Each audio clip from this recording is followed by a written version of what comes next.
खुदा यीशु मसीह के जलाली और मुक़द्दस नाम में आप सबको सलाम।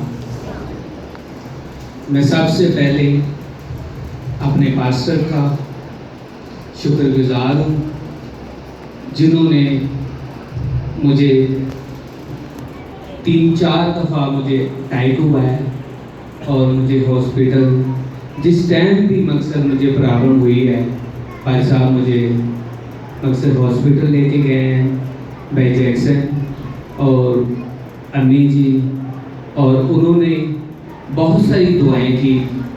और जिस जहाँ पे मैं 18 साल जॉब करके आया हूँ वो उधर का जो मैनेजर था उसने मुझे कहा, मुझे वहाँ पे वो सारे जो लोग हैं वो चौधरी बोलते थे और खुदावन ने मुझे बड़ी इज्जत दी थी। और उसने मुझे कहा, चौधरी आप नौकरी छोड़ के जा रहे हैं अपने घर और 2 साल के बाद आप मर जाएंगे। मैंने उसको कहा, भट्ट साहब मेरी बात सुने, हम जिस खुदावंत को मानते हैं हमारा जिंदा खुदा है और वो कभी भी अपने लोगों को मकसद हलाकत में नहीं जाने देता, अपने लोगों को बचाता है। और जितनी मेरी उम्र है वो मैं अपनी उम्र को पूरा करके जाऊंगा। जब मुझे प्रॉब्लम हुई, अब भाई जैक्सन से मैंने कहा, भाई मेरा कुछ करें। अब मेरे से ना चला जाता है और ना बैठा जाता है और मुझे तकरीबन 1 घंटे बाद मुझे वो हार्ट की दर्द जो है ना वो बैठने नहीं देते थे। फिर पास्टर साहब को बुलाते थे, पास्टर साहब भाई नासर को, वो मुझे मकसद कैरी डब्बे पे लेके हॉस्पिटल जाते थे। और हम उधर जब गए और उन्होंने मुझे कोई पता नहीं, मुझे नहर पे जब मैं पहुंचा हूँ और मेरा दिल कर रहा था मैं गाड़ी से नीचे छाल मार दूँ क्योंकि मेरे से दर्द जो ना बर्दाश्त नहीं हो रही थी। वहाँ से ना मुझे कोई मकसद, वहाँ से व्हील चेयर हमें मिली। ये भाई बता रहे थे हम इसको मकसद ना हो, किसी ने टांगों से पड़ा है, किसी ने बाजुओं पे, लेकिन ये मुझे लेके गए हैं। मुझे तकरीबन 2-3 घंटे बाद पता चला है, जब मेरी रिपोर्ट आई है उन्होंने कहा यार इसको फिर अटैक हो गया है। मैं भाई जैक्सन को कहा, भाई जैक्सन मैंने यहाँ पे परेड नहीं कराना क्योंकि मैं पहले भी यहाँ से परेड करा चुका हूँ, एंजियोग्राफी मैंने करवाई थी, लेकिन उन्होंने मुझे कहा था आप मकसद आपका बाईपास है।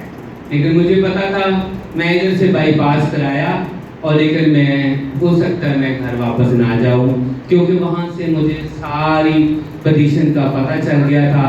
वो मकसद डॉक्टर जो भी है, लेकिन वो मकसद अच्छे तरीके से मकसद मुझे डील नहीं करते थे। भाई ने कहा यार सिर्फ आप 2-3 घंटे गुजारा करें।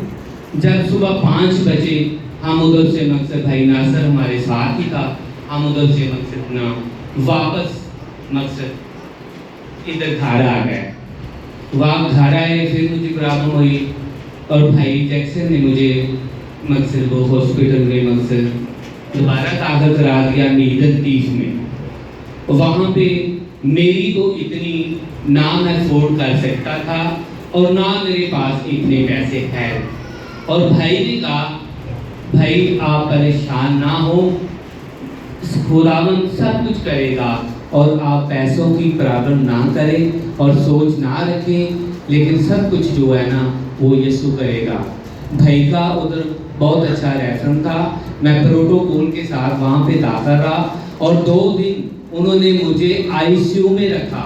क्यों कि मेरी हालत जो थी वो सीरियस थी। उनको पता था अगर इसको हमने कहीं और रख दिया और जितनी देर में हम इसको थिएटर में ले जाएंगे इसके साथ कुछ भी हो सकता है।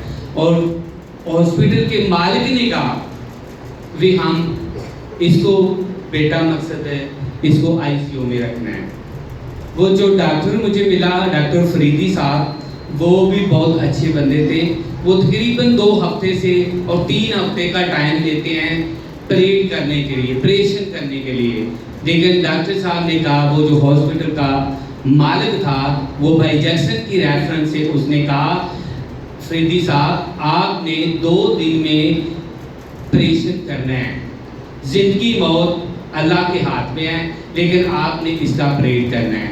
मुझे खुद पता था ऑपरेशन कैसे होना है और कैसे ये हालत मेरी होनी है। ऑपरेट कराना तो उस टाइम कोई मसला नहीं था और ना मुझे मकसद घबराहट थी। मैंने यीशु को कहा था, खुदा ये तेरी मर्जी है।